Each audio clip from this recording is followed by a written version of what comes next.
What is it about humanity that makes us crave structure? We each seem to value personal freedom in our daily lives, and yet most of us cannot envision a world that is both peaceful and ruled by anarchy. We humans seem to yearn for authority as a default, or at the very least are generally ambivalent to its rise, so long as it masquerades as a force of good and righteousness. Gaming is no stranger to authority. As with all forms of media, it has been regulated and squeezed to fit a mold. And yet, gaming has set aside for itself enough open space and its own interactivity with the player base to ensure that there are opportunities for us to rule ourselves. And this opportunity is formally known as etiquette. For anyone not familiar with etiquette as it applies to gaming, I'll break it down. There are seemingly endless ways etiquette manifests itself in gaming, and it seems that each community lives by its very own creed, crafted from mutual experience. That being said, etiquette typically applies to an unofficial set of rules, spoken or otherwise, that attempt to tailor the behavior of a player base to engender them towards good sportsmanship and an overall better experience. In certain forms of online multiplayer, this can also be called the meta of the game, but that phrasing is typically reserved for the nature and evolution of how the game itself is actually played, and has a significant impact on the standards by which developers update and balance the game. Now, if you primarily play single-player games, you may be oblivious to etiquette.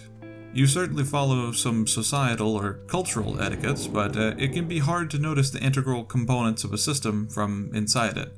So, here are a few examples from the gaming world. In the Soulsborne series, we see unspoken community guidelines that aren't enforced, and yet many of the players you encounter will adhere to them. A prominent example being the mutual bow. Periodically, another player may invade your world while you are exploring.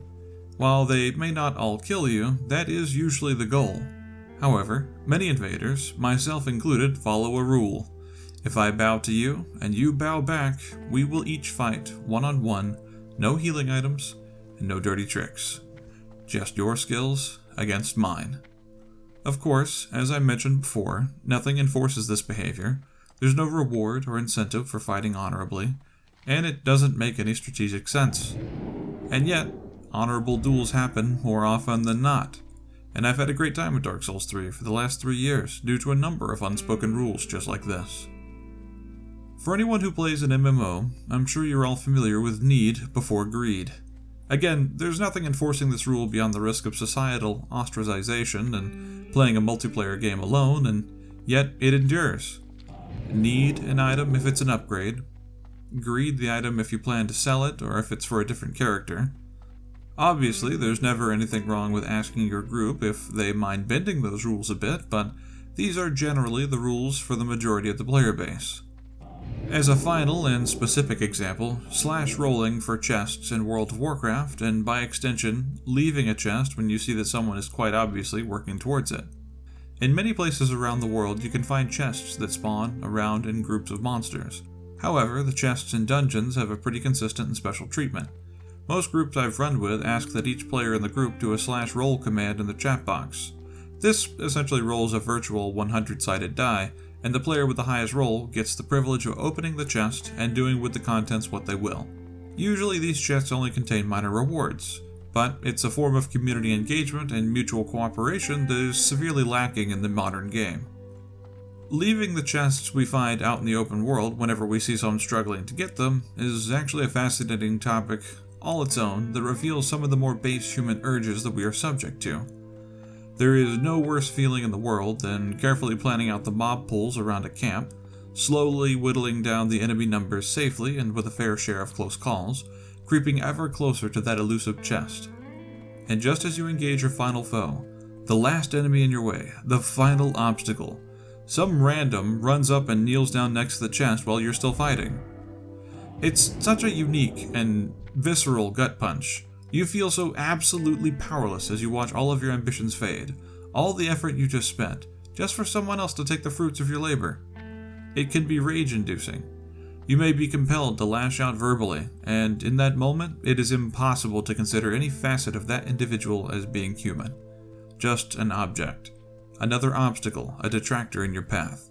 I've definitely been there. I've said the same thing many of you have thought. They could see me going for that chest. They knew I was working for it. They did that on purpose. And as my virtual road rage spews forth, I can't help but wonder why this bothers me so much. We, as a species, are capable of so much, both great acts of compassion and terror. We have the capacity to be both bastions of selfless virtue and greed-filled sacks of loathing. So, when someone jacks my hard-earned virtual booty, why am I surprised? Were the tables turned, would I make the same choice? I'd like to say no, but it's complicated, isn't it? Maybe that person was competing with me for an objective earlier, and it bothered me in a way I wasn't entirely aware of. Now I suddenly feel justified in committing this minor slight.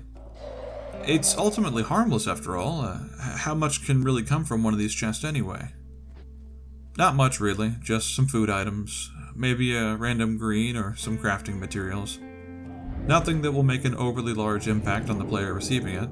So why then are we so offended when we lose something of so little value? Is it that we feel entitled to it? I'm sure that's part of it, but I would argue that it's more to do with what's really being lost by not gaining the rewards in the chest. Happiness. Each and every time we open a mystery box, we are hardwired to anticipate the enjoyment of opening said container and reveling in the goodies within. In many cases, we enjoy the act of opening the box far more than we enjoy what's contained within. That's why loot boxes are so dangerous, and why it feels so bad when our anticipation is converted to disappointment in front of our very eyes. That little trickle of dopamine that we were looking forward to is gone. That little starburst of happiness, ever fleeting and infinitely addictive. Some people spend their entire lives chasing that feeling of euphoria, and some unknown stranger is taking it from us. And this can be extrapolated out to encompass most, if not all, of gaming etiquette. Unlike professional sports, gaming is unregulated when played casually. The rules aren't so ever-present as to account for every threat to the sanctity of good sportsmanship, and so community guidelines come about. Etiquette evolves. Traditions of honor and civility arise, and if they stick around long enough, they become rule and law. In Dark Souls, honorable duels led to an arena system, with special restrictions being added to the game specifically for use in the arena. It quickly became one of the most popular features in each release. In MMOs across the globe, need and greed began being enforced by armor type and class restrictions and bans for players who took things that weren't rightfully theirs. And when that didn't work, World of Warcraft escalated the issue into oblivion, adding in personal loot for each player and permanently removing a social component that was vital to the dungeon and raiding community forever. And then there's our chests. The chests were a unique challenge that Blizzard saw fit to roll up into the same solution as ores and herbs. Functionally, they behave like personal loot. No one can steal a chest from you anymore. If you see it in your own little personal version of the world, it's all yours. But is that still satisfying? No, it isn't. Winning is great, but not if it's every time. Losing is an important part of any game, and even something as simple as opening a virtual box can be made more complex and thus more rewarding with an element of risk and a chance at failure. Part of the rush you got when opening a chest was the risk that somebody nearby could take it. It enhanced the experience, even if it didn't always work out. You always felt like you were getting away with something. The chest being a guarantee is now worth only what the intrinsic value of its contents are. So excitement and enjoyment are now tied to random number generators and luck of the draw. Couple that with the lackluster rewards that could be more easily and efficiently gathered elsewhere, and I haven't found myself going for a chest in retail World of Warcraft in years. It's just a waste of time. Classic has been a uniquely eye-opening experience in making me appreciate all the little inconveniences that acted to enhance the overall gaming experience, and make character progression that much more noticeable. I think the best example of this is just traveling from place to place. The world changes around you as you travel from zone to zone, and the immense size of the world is apparent when you look at the travel times for flight paths, and if you actually time yourself on a cross-world trek, you'll find that a lot of time is simply spent walking. And then you hit level 40, and manage to save up that 100 or so gold, and buy your mount training, and then your mount, and suddenly you don't mind traveling again. And the world can be experienced all over again, but this time on top of your noble steed, dashing around at blazing speed, surpassing all those who've yet to progress as far as you, a tangible, real milestone of your progress. So, I suppose that leaves us with a question.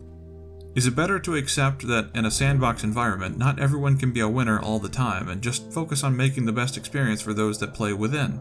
making no special concessions for anyone? Or is it better to specially cater to and care for the player base using systems designed to ensure they have the best possible experience every time, and limit the effect other players have on the individual experience of the player base? It seems to me the harder Blizzard has worked to protect the player base from itself, the less and less engaged with the game world the player base has become.